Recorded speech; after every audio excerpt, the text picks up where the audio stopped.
नमस्कार। Double engine सुनते ही आपके दिमाग में क्या आता है? मेरे दिमाग में तो वही आता है कि एक रेलगाड़ी होगी जिसे खींचने के लिए दो इंजन लगे होंगे और वो गाड़ी चल रही होगी। ठीक ऐसा ही बिहार में भी है। बिहार की सरकार को डबल इंजन सरकार कहा जाता रहा है क्योंकि अमूमन दो सहयोगी दलों से ये सरकार चलती आ रही है। अभी फिलहाल 4 सहयोगी दल हैं, लेकिन उन दोनों की बात हम छोड़ ही देंगे। हम बात दो ही दलों की करेंगे, जेडीयू और बीजेपी की। आज जेडीयू मुख्यमंत्री नीतीश कुमार के 15 सालों के कार्यकाल पूरा होने पर इसे बेमिसाल बताते हुए कार्यक्रम का आयोजन कर रहा है। पूरे राज्य में इसे लेकर हल्ला मचा हुआ है। 15 साल बेमिसाल, और इसकी उपलब्धि मुख्यमंत्री नीतीश कुमार के इस कार्यकाल के दौरान की उपलब्धि को गिनाया जा रहा है, बताया जा रहा है। ये कहा जा रहा है कि इन 15 सालों में बिहार में क्या बदला। लेकिन अब इस डबल इंजन की सरकार में हमारा तुम्हारा तुम्हारा हमारा की बात हो गई है। पटरी डबल इंजन की सरकार तो है, लेकिन इसमें से किसी एक इंजन को ताकतवर बताया जा रहा है, किसी एक को कम ताकतवर, जबकि दोनों ही मिल करके गाड़ी को खींच रही है। इसमें किसी एक को ताकतवर बताना, किसी एक को कम ताकतवर बताना, ये समझना बहुत ही जरूरी है। इसे आमतौर पर चुनाव में जीती हुई सीटों के लिहाज से देखा जाता है, लेकिन वास्तव में परिस्थितियां क्या है इसे समझने की जरूरत है। इस 15 साल में मुख्यमंत्री नीतीश कुमार ने ही काम किए, उनके सहयोगी दल जो भी रहे, क्या उन्होंने काम नहीं किया, ये समझने की जरूरत है। और जो काम हुए हैं वो क्या मुख्यमंत्री नीतीश कुमार ने किए बिना उसकी सहमति से, दूसरे दलों की सहमति से, ये समझने की जरूरत है। एक एक कर सारे मुद्दे पर हम बात करेंगे। 15 साल बेमिसाल हुआ क्या? पहला बिंदु है कि हम साथ साथ हैं, लेकिन जिम्मेदार कौन? इसी बात के इर्द गिर्द पूरी ये कथा कहानी जो है वो घूमेगी कि हम साथ साथ तो हैं, सरकारें तो चल रही है, लेकिन जिम्मेदार कौन है?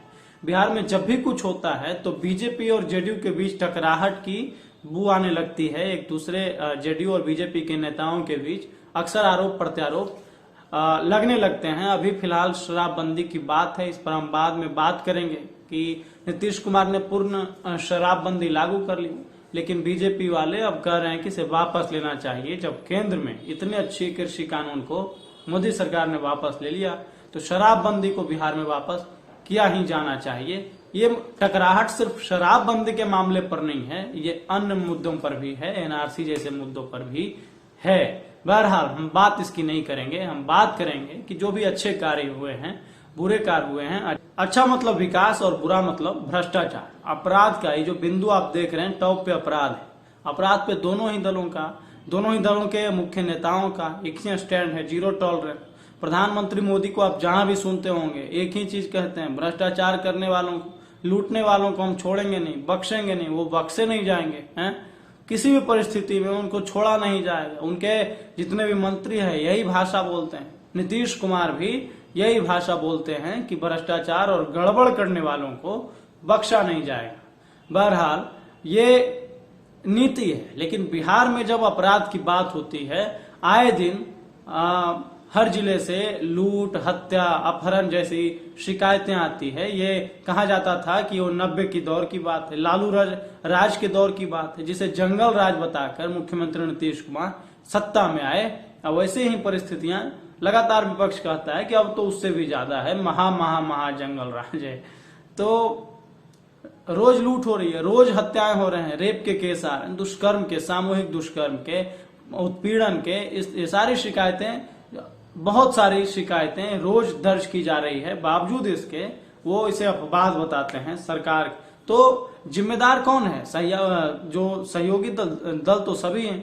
जब बात की जाती है तो कटघरे में नीतीश कुमार आते हैं। यहाँ पर बीजेपी को बहुत ही बीजेपी को अमूमन नहीं ही कटघरे में खड़ा किया जाता है, नीतीश कुमार ही घिरते हैं। ये क्यों? यही परिस्थितियां अन्य मुद्दों को लेकर भी है। आप बात कर लें पुल की, सड़क निर्माण की, तो जब भी सड़कें बनी, जब भी पुल निर्माण हुए, अभी जो कार्य हो रहे हैं लगातार, जो उद्योग मंत्री शाहनवाज हुसैन दौरा पर दौरा कर रहे हैं कि बंद चीनी मिलों को चालू कर देंगे। हालांकि वो बोल रहे हैं, करने की ओर पहल अभी दिख नहीं रही है। कह रहे हैं कि हजारों करोड़ का निवेश का प्रस्ताव आया है, कितना हुआ है ये जानकारी ना हमें है ना आपको है। कभी कभार पीसी करके बताया जाता है कि 200 करोड़ 300 करोड़ इतने 100 करोड़ के प्रस्ताव आया है, लेकिन कार्य कहाँ हो रहा है ये सवाल है। ये अभी भी युवा पूछ रहे हैं कि आपने 19 लाख रोजगार देने के जो वादे किए थे उसका क्या है, ये वादे कितना आगे बढ़ा है, इस पर भी सियासत तेज है। अलग से रोजगार पर हम बात करेंगे, अभी हम बात कर रहे हैं क्रेडिट दे दो और ले लो पर। फिलहाल सड़कें जब बन रही है, सड़कें जब पुल बन रहा है, ओवरब्रिज बन रहे हैं, कंस्ट्रक्शन वर्क्स हो रहे हैं, नए नए कार्य हो रहे हैं हर क्षेत्र में, डिजिटल के क्षेत्र में तमाम चीजें हैं, तो उसको लेकर जब भ्रष्टाचार के मामले आते हैं तो सरकार के मुखिया ही घेरे जाते हैं। बहरहाल यही कंडीशन है, यही स्थिति है क्रेडिट लेने और देने में भी, कि जब हम बदनाम होंगे तो हम बेमिसाल कहेंगे अपने मुखिया नीतीश कुमार के कार्यकाल को। एक दूसरा मुद्दा है, बिहार में सबसे बड़ी समस्या बाढ़ की है, इस पर भी बात करेंगे विस्तार से। लेकिन फिलहाल अभी इतना समझिए कि हर साल जो उत्तर बिहार की नदियां हैं, या कहें तो बिहार की तमाम नदियां हर बार उफनाती है, हर साल उफनाती है। हजारों लाखों एकड़ जमीन बाढ़ की चपेट में आ जाती है, लाखों लोगों की जिंदगी बाढ़ से घिर जाती है, वो दाने दाने को मोहताज हो जाते हैं। हर बार करोड़ों रुपए आपदा मद से इनके बेहतरी के लिए, बाढ़ से निपटने के लिए खर्च की जाती है, लेकिन इस समस्या अब तक दूर नहीं हुआ है।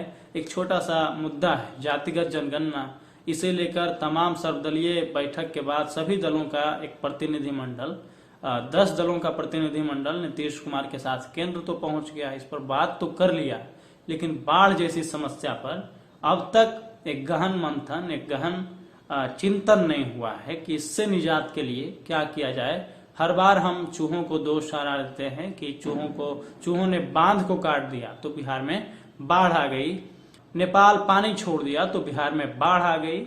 इस तरह की समस्याएं हो रही है। पेड़ काट दिए गए, पेड़ काटने की बात तो नहीं होती है, क्योंकि लगातार दावा कर रहे हैं कि हम तो 5 करोड़ पौधे लगाने का काम कर रहे हैं, रिकॉर्ड वृक्षारोपण का, तो पेड़ काटने की बात तो नहीं होती है। लेकिन बाढ़ आने का कारण ये भी है कि पेड़ कट रहे हैं, उस कारण से सॉइल इरोजन जिसे करते हैं वो होता है, और उसके बाद बाढ़ आती है।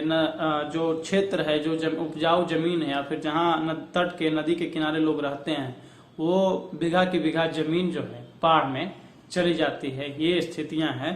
बहरहाल एक और बड़ा मुद्दा है शराबबंदी। शराबबंदी को नीतीश कुमार ने लागू तो कर दिया, लेकिन अब सियासत तेज हो गई है। विपक्ष सहित अब तो बीजेपी भी ये मांग कर रही है कि शराबबंदी कानून को वापस लिया जाना चाहिए। आज ही लालू प्रसाद यादव ने कहा कि हमने तो पहले ही कहा था वापस लेने, ये तो फेल हो चुका है।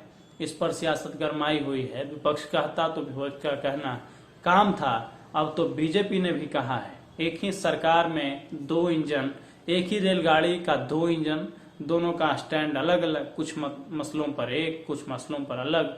ये सरकार, ये बिहार कहाँ जा रहा है, ये चिंताजनक है। इस पर विचार करने की जरूरत है।